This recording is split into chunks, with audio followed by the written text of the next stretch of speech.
আমি বোম্বাই মরিচের আচার রেসিপিটা শেয়ার করতে আসলাম। এখানে আমি সরিষা বাটা নিয়েছি, রসুন বাটা, মরিচ বাটা, এখানে দেশি রসুন, ইন্ডিয়ান রসুন দুটোই আছে, আস্ত রসুন আছে, আম কাটা ঝুরি ঝুরি করে, পেঁয়াজ ঝুরি ঝুরি করে কাটা, আমের সাথে রসুন বাটা, মরিচ বাটা, সরিষা বাটা একসাথে মিক্স করে শুকিয়ে নিচ্ছি।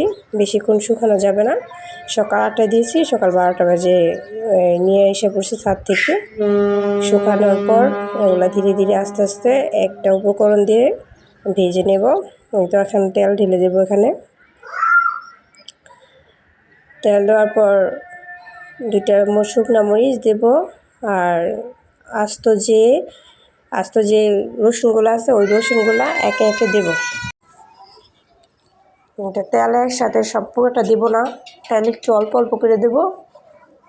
আবার হয়ে গেলে আবার যখন আমটা তেল আস্তে আস্তে টেনে নেবে আবার বেশি করে বাড়িয়ে দেব। তো আমি 5 মিনিটের মতো রসুনটা ডিম আছে ভেজে নেব। বেশি বাড়িয়ে দেবো না, চুলার আঁচটা অল্পই রাখবো, অল্প রেখে ভেজে নেব। এটা ভেজে দিলে এটার যে ফ্লেভারটা আছে সেই ফ্লেভারটা আচারের স্বাদটা অনেক দ্বিগুণ বেরিয়ে দেয়। তারপর এখানে মরিচগুলো সব কেটে নিয়েছি। মরিচগুলো কাটানোর পরে এই যে আমগুলো শুকিয়েছি আমগুলো ধীরে ধীরে দিয়ে দেব। সব একসাথে দেবো না, অল্প অল্প করে দেব আর নাড়তে থাকবো।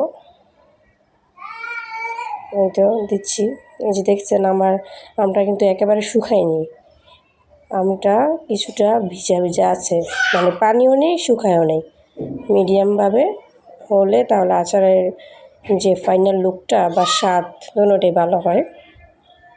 তো আম দেওয়ার পর আমি আমগুলা 5-10 মিনিটের মতো ভাজবো। ভাজার পর যখন আমের কালারটা একটু চেঞ্জ হবে তারপর আমি পেঁয়াজ দিয়ে দেব, যে পেঁয়াজগুলো শুকিয়ে রেখেছিলাম।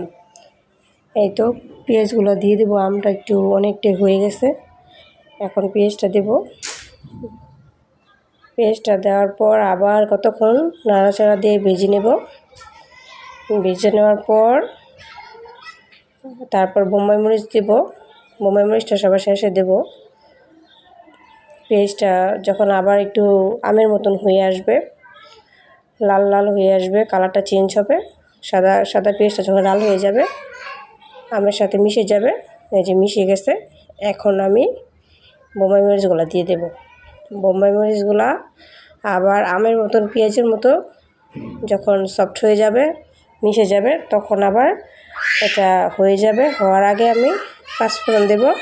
5 ফোড়ন দিয়ে নামিয়ে নেব। নামিয়ে নেওয়ার পর আবার আমি 2 দিন রৌদ্রে দেব, 2 দিন 3 দিন রৌদ্রে দেব। দেওয়ার পর খাবো। আবার যখন 2-1 মাস হয়ে যাবে তখন মাঝে মধ্যে আবার আচারটা রোদে দেবো, তাহলে কী হবে, আচারটা নষ্ট হবে না, ভালো থাকবে। এই তো এখন 5 ফোড়নগুলো টেলে নিয়েছি। টেলে নিয়ে এটা প্যাকেটের 5 ফোড়ন, প্যাকেটটা টেলে নিয়েছি প্রথম। টেলে নেওয়ার পর এই তো গুঁড়োগুলো দিয়ে দিতেছি। এই তো এখন ফাইনাল লুক আসছে, কিন্তু এটা যত দিন যাবে তত ধীরে ধীরে এটা কালারটা চেঞ্জ হবে।